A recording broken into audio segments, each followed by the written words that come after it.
자신감을 찾아드립니다. 안녕하세요. 에이징 성형외과 원장, 성형외과 전문의 김수철입니다. 안면거상 수술 후에 1, 2주 동안 생활 패턴이 굉장히 중요한데요. 오늘은 안면거상 수술 후에 특별히 주의해야 될 그러한 사항들에 대해서 설명을 드리겠습니다.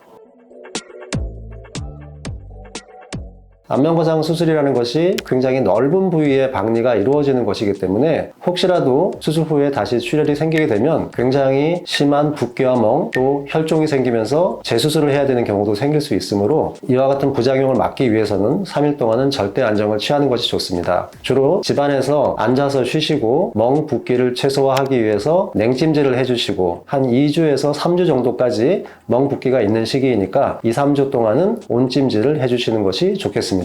여기서 온찜질을 하실 때 주의사항이 한 가지 있는데 안면거상을 하고 나면은 얼굴의 감각이 떨어져 있는 상태가 됩니다. 부위에 따라서 한 달에서 석 달까지 얼굴 감각이 떨어져 있기 때문에 뜨거운 것이 닿아도 잘 느끼지 못하는 경우가 있으므로 화상을 입는 경우가 생길 수가 있습니다. 따라서 따뜻한 찜질을 할 때는 반드시 손으로 확인해서 뜨겁지 않은지 꼭 확인을 해서 약간 따뜻한 정도의 온도로 찜질을 해주시는 것이 좋겠습니다. 다음으로 3일까지 특별한 문제가 없었으면은 붕대를 풀고 그때부터는 세수와 샴푸 등의 가벼운 일상 활동을 할 수가 있겠습니다. 그런 일상생활을 하면서 약 2주 정도까지는 페이셜 밴드를 통해서 수술한 부위를 지그시 압박해주면서 상처 부위를 보호해주는 정도로 관리를 해주면 되겠습니다. 그리고 수술 후 2주 동안 입을 크게 벌리는 것이 약간 불편할 수가 있습니다. 거상을 하게 되면은 얼굴 주변과 턱관절 주변 이런 부분도 붓기로 인해서 입이 잘 벌어지지 않기 때문에 식사를 할 때도 너무 무리하게 입을 벌려서 식사하지 말고 죽이나 또는 최대한 부드러운 음식 이러한 것으로 식사를 하는 것이 좋겠고 약 한 달 정도까지는 주의를 해 주시는 것이 좋겠습니다.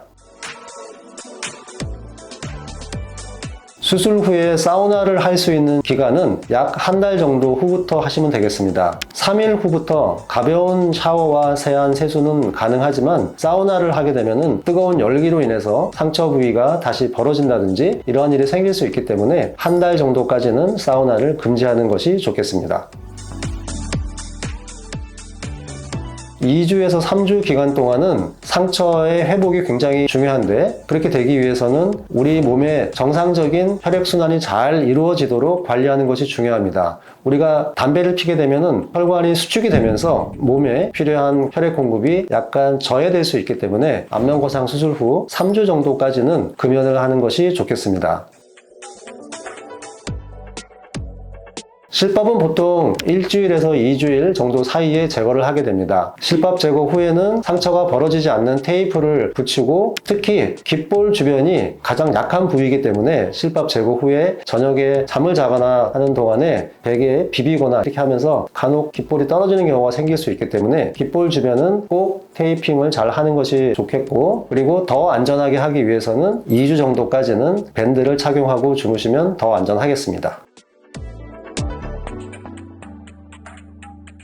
오늘은 안면거상 수술 후에 주의해야 될 사항들에 대해서 말씀을 드렸습니다. 안면거상 수술과 관련해서 더 궁금한 점이 있으시면 카카오톡으로 질문 주시면 언제든 성심껏 답변 드리겠습니다. 이상 에이징 성형외과 김수철 원장이었습니다. 감사합니다.